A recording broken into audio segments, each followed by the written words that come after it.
Hi, Gibaud.com, and today I am in Metz in France in Digit Photo, and thanks to them with, first I ask you a question. What is 8mm and really powerful? Well, this is not what you think, okay? This Fujifilm 8mm 3.5 that thanks to Fujifilm France I have, so I can test it, they lent it to me. So I'm going to tell you a bit more about this fantastic lens. I want to thank them, but also Fernando and Jean-Paul Gauche, because as the same as with the video of the XS20, they drove me to Luxembourg, so I could test this lens there. I've got many pictures, I also made some in Metz, okay? So I'm going to give you all the information about the lens, my opinion about this really powerful lens. Let's start. As I have very little time to record the explanation here in France, I'm going to make magic. I'm going to go to Tenerife in a second, and you'll see you don't have to travel. I'll do it for you, okay? And I will give you my opinion on this. But here I'm going to record the explanation of the physical part and show you some pictures. Many of them made in Luxembourg, others are made in Metz, okay? But what's important is the quality of this lens. I was really surprised that such a little lens, ultra wide angle, they rarely have that kind of quality. So I was really surprised, really. So I've got many pictures I made especially with this one and all the other pictures that are in the video of the XS20, okay? But some are exclusive to this video, okay? I put them, all of them, at the end of the video again, okay? So many people don't realize that when you speak about ultra wide angle, this is 8mm APS-C equivalent 12mm full frame. It's really hard to have top quality. Obviously, depending on how high you are, you will have like a pyramid or inverted pyramid impression. That's normal. But to correct the curves or convex or how you call that, pincushion or barrel, it's really hard, and this is so clean, so you're going to have a look at it, okay? So really nice. So I'll show you the physical part of it. Here you have the aperture ring that is here, from 3.5 to f22. You have the A mode. It means that if you want to have a shutter speed priority, you put your ring here on automatic, and you have a lock for it that is here, okay?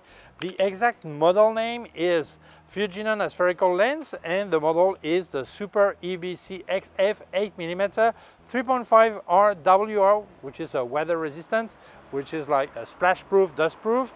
And the great thing, you have a filter thread 62mm diameter. That's great because many ultra wide angle you don't have the possibility to have a filter on it, and this one you can. So this is the physical part. That visit is over for that, okay? So now I'm going to show you some picture and give you my impression. But so far this is a great little lens. Well, little, it's not that small being 8mm, but yeah, that's normal, okay? And but it's not massive either. It's really nice, okay? So to give you a better idea of the size, here it is on the XS20. As you can see, here's the I've got the sun hood, okay? Don't lose it, it comes included, okay?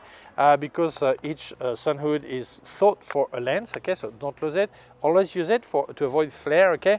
But the size is really nice. I said it was going from 3.5, it goes up to f22, okay? And you see this small combo, ultra wide combo, I would say this way, really nice. Yeah, you can bring that anywhere, okay? So I really like it. So what is that lens for? Well, it depends. I mean, for any ultra wide angle use you can imagine. Also astrophotography, the wider the angle, the less, the more time you can expose without seeing this small ray of stars, okay? So that's interesting to use a really wide angle because the Earth is rotating. Or maybe for a flat Earth fan, they don't know that. Maybe they think it turns like a plate. I don't know. Well, that's a joke, okay? So yeah, astrophotography, indoor photography, real estate photography. Some people will use it for radical portrait, others for street photography, for landscape. There's so many applications. Honestly, using an ultra wide angle is hard at the beginning to compose because there are so many things that enter in your frame, but then it becomes really fun. You really get addicted to it, at least I do, okay? And this is not an easy lens, but this is a fun lens, and for many people it won't be fun, it will be a tool to get many things in your frame that you need to enter, like real estate, for example, or some landscape. So really, there are many applications. For me, this is a creative tool, okay? Well, I am back in Tenerife. I had time to look at the picture I made in Luxembourg and in France, in Metz. And well, my jaw dropped. Honestly, this lens is pure gold. So I'm going to tell you my opinion, show you some pictures I made there, tell you the technical specs, but really, this is a spoiler alert, this lens is just stunning. It's an 8mm focal length, which is equivalent to 12mm in full frame. It covers 120 degrees, and really important, if you have a Fuji X-T5 or X-H2 that has a 40 million megapixel sensor, it is prepared to resolve this resolution, so perfect. It's really compact, really small. The size is 68mm diameter and 52.8mm long, only 215 grams, so it's really compact, really small. It includes the sunshade, so really good news, okay? And the filter size is 62mm. Good news. Many ultra wide angle you cannot put any filter, or you need complicated system. This one uses standard filters, 62mm diameter. That's not large. That's really a really great piece of news, no doubt. If you look at the aperture, you have 9 blades, so it gives really a soft bokeh, but you will not see it much because it's really easy to be in hyperfocal really soon. 36 centimeters away from your subject at f8, you have everything in focus, okay? But still, on 3.5, I managed to have out of focus part. As you can see, this tomato, that looks great. I love it. So yeah, you can really have everything in focus, or you can still have some blurred part if you want. Really good. The aperture from 3.5 to f22. And if we look at the image quality, well, at 3.5 you will notice a really slight vignetting. But to notice it, you'll have to deactivate the automatic correction on your computer raw development software because it's so light, so little that it corrects straight away, you don't even see it, okay? So if you deactivate, you will notice it. At 5.6 you don't have it anymore. So for me it's like there is none, because you normally use the profile for the lens in your raw development software, so you won't see it, okay? Now, I didn't see any aberration. Well, obviously if you close a lot and diffraction, if you close a lot, maybe you will see some, but otherwise no, really nice. It's really hard to get flare, really hard. People try to avoid flare, and some people, when they want it, well, in this case complicated. This picture I'll show you, I really have to fight to have flare in front of me, okay? It was so hard. And what I noticed great also, because I opened a lot, I closed, I tried everything to get flare. It was really hard to get it. But then when you close down the lens, you get really nice sun stars, as you can see, really nice, okay? I didn't notice any distortion. Here I'll show you a gate, yeah, and you can see it's all square, no problem, no distortion, really good. By the way, it is weather sealed and dust proof. If this is something you need, well, good news, it has it. The minimum focusing distance is 18 centimeters. So you will be able with that to do really crazy picture, almost caricatural pictures, really stunning, really radical. I really love it. I would say that if we look at the sharpness, at 3.5, it's already a sharp lens. If you look from border to border, what I like is normally very many of these kind of lenses, the center is really sharp and the border are really messy. In this case, it's not as sharp, but it's still really sharp, but it's homogeneous. You know, it's really, yeah, it's okay. And when you're on f4, 5.6, it's sharp from border to border. So people who need the sharpness from border to border, they will get it without any problem. Okay, really nice. Obviously, that kind of quality, exceptional optical quality, has a price. We're speaking about around 899 euros. I don't know the price in the US, but around 900 euros, okay?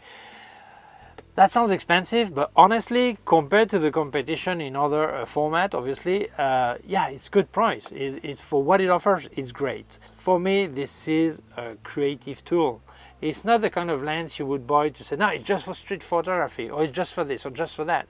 This lens can be used for anything, for that kind of radical picture, obviously. But I would say that any creative person, they will love it. Obviously, when you use an ultra-wide angle lens is not something easy to do, because so many things can get into the frame that you need to know how to compose, or know to frame, or to organize your picture, okay?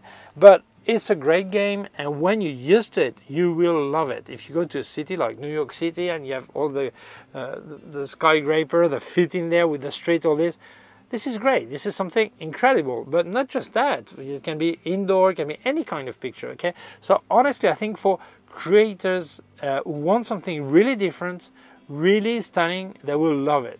The fact that there's no distortion, obviously you will be able to, according to the orientation you put, have like a pyramid form, or inverted pyramid, obviously, but still no distortion on horizon or things like this. So I think you will really appreciate that kind of lens.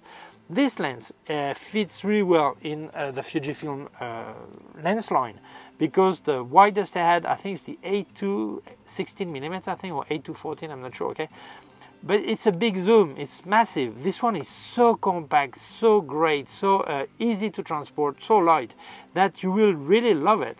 So many people who want to use prime lenses, very often they have 2 or 3 lenses, and they always have worries about the extreme, whether the long side or the wide side. In this case, I would say on the wide side of this, this is really brilliant. This is a great lens. You can carry anywhere. You can get into a small shop and get everything in there, a church, a landscape, street, whatever. So I think this is the lens so any Fujifilm user should have in their bag. This is really exceptional lens. I didn't expect that big quality, honestly. I thought it would be good, knowing what Fuji does and the price tag. I imagine the kind of lens it could be, but I never expected something that good. Okay, so honestly, this is completely recommendable. So if you're into wide angle, ultra wide angle, this is the lens for you. And you're a Fujifilm user, obviously, this is the lens for you. If you're interested in getting this lens, I'll leave you links in the description on where you can buy it. So thank you so much to Fujifilm France for lending me the lens. Thank you to Digitphoto for helping me meet Fujifilm France. Thank you to you for watching the video. If you feel it may interest other people, please share it on social networks. If you have not done it yet, please subscribe to my YouTube channel. The small button down here is a small bell. If you click on the bell, get notified when I upload a new video. My website, ericgibaud.com. If you have any question, can leave a comment below. Also leave you links of my on Amazon, links of everything I reviewed by K&F Concept, Sandmarc, and Flashes by Westcott. More affiliated links, and also a link to my PayPal account in case you wanted to make a donation. Thank you very much. Please take care of yourself and see you soon. Bye.